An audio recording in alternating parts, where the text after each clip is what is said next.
एक गांव में गोरेलाल नाम का किसान रहता था। वह एक दिन खाने के तलाश में बाहर जाता है। जब वह आता है, तब उसका भाई पूछता है, भैया तुम खाना लाने गए थे क्या? आप खाना लेकर आए हैं? तभी गोरेलाल बोलता है, हाँ भाई, मैं गया तो था, पर किसी ने भी मेरी एक न सुनी। मैं पहले दुकानदार के पास गया था। उसने मुझे उधार देने से साफ इनकार कर दिया और बोला, पैसे हो, तभी सामान लेने आना, नहीं तो यहां दिखे मत जाना। अब तुम ही बताओ, मैं क्या करूं? मैं एक काम करता हूं, सेठ के पास से कुछ रुपए ब्याज पर ले लेता हूं, जिससे मैं हम दोनों का पेट भर सकूं। तभी गोरेलाल सेठ की घर की ओर बढ़ता है और सेठ से जाकर बातचीत करता है। सेठ जी, मैं बहुत ही गरीब और लाचार किसान हूं। मेरे पास खाने का एक अन्य का दाना नहीं है। जैसे ही फसल अच्छी होती है, मैं आपको सारे पैसे लौटा दूंगा। कृपया आप मुझे कुछ धन ब्याज पर देने की कृपया प्रदान करें।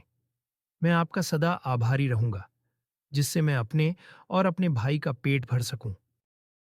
ठीक है, मैं तुम्हें धन ब्याज पर जरूर दूंगा, परंतु याद रहे, समय से पहले तुम इसे लौटा देना, नहीं तो तुमसे मेरा भरोसा उठ जाएगा। और फिर तुम ही जानते हो मैं कितना शरीफ इंसान हूं। ऐसा लोग कहते हैं। तुम समय का ध्यान रखना। बस इतना ही कहना चाहता हूं। है, मैं आपकी पाई पाई चुका दूंगा, वह भी मूल्य ब्याज के साथ। आप मुझे धन दे दें। आप समय की चिंता ना करें, मैं समय से पहले आपको पूरा धन दे दूंगा। सेठ का टाइम बीत जाता है। किसान मजे में बहुत ही विभिन्न प्रकार के व्यंजनों का आनंद लेता है। अब किसान का पैसा खत्म हो जाता है। एक दिन जब सेठ किसान के घर आता है, सेठ आग बबूला होता है और किसान से बोलता है, तुमने तो कहा था कि तुम समय से पहले ही सारा धन वापस कर दोगे, वह भी ब्याज के साथ, और तुमने ऐसा नहीं किया। और तुम मेरे पैसे सीधी तरह लौट आते हैं। या फिर गुलाम पुलिस को मैं कल तक का समय देता हूं। मेरे पैसे जल्दी लौटा देना, नहीं तो अंजाम अच्छा नहीं होगा। कल का दिन बीतता है। किशन बाग में घूम ही रहा था और सोच रहा था कि सेठ का पैसा कैसा चुका हूं। तभी वहां पर एक गांव की बुढ़िया आ जाती है और किसान से बोलता है, सुनो, तुमने सेठ का पैसा खाया है? क्या सेठ ने चेतावनी दी है और तुम्हारे भाई को बंदी बना लिया है?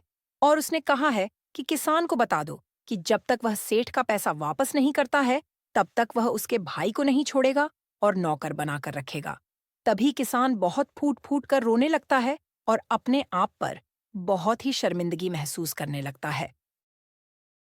किसान गांव के बूढ़े व्यक्ति के पास जाता है और उससे पैसे मांगता है, पर बूढ़ा व्यक्ति उसे मना कर देता है और बोलता है, बेटा, मैं तो खुद बूढ़ा हूँ, मेरे पास पैसे कहाँ से आएंगे? तुम एक काम करो, धनी सेठ के पास जाओ, जो वह तुम्हें जरूर पैसे देगा। किसान इतने में रोने लगता है और वह धनी सेठ के पास जाता है। जब धनी सेठ के पास जाता है, धनी सेठ उसे धन देने से मना कर देता। हर बोलता है, तुम्हारे जैसे का क्या भरोसा? तुम मेरा भी धन का कर बैठ जाओ और तुम मुझे धन ना दो, जो यहां से मैं तुम्हें एक फूटी कुड़ी नहीं दूंगा। अब भागो। किसान हारता हुआ अपने घर की ओर जा ही रहा होता है, या अचानक उस रास्ते में एक चमकती हुई चीज दिखाई देती है। किस उसे लेने के लिए झुकता है। किसान का हाथ लगते ही उसमें से एक जिन बाहर निकलता है। किसान डर जाता है और उससे बोलता है, तुम कौन हो? देखो, तुम मुझे कुछ मत करना। तभी जिन बोलता है, डरो मत मेरे आका, मैं आपका दास हूं। आप जो भी बोलेंगे मैं उसे पूरा करूंगा। आप बोलिए, आपको क्या चाहिए? आप जो भी बोलेंगे मुझे उसे पूरा करना ही किशन पड़ेगा। अपनी सारी जरूरतें और मजबूरी बताता है। जिन समझ आता है उसे तुरंत सोने चांदी का भंडार देता है।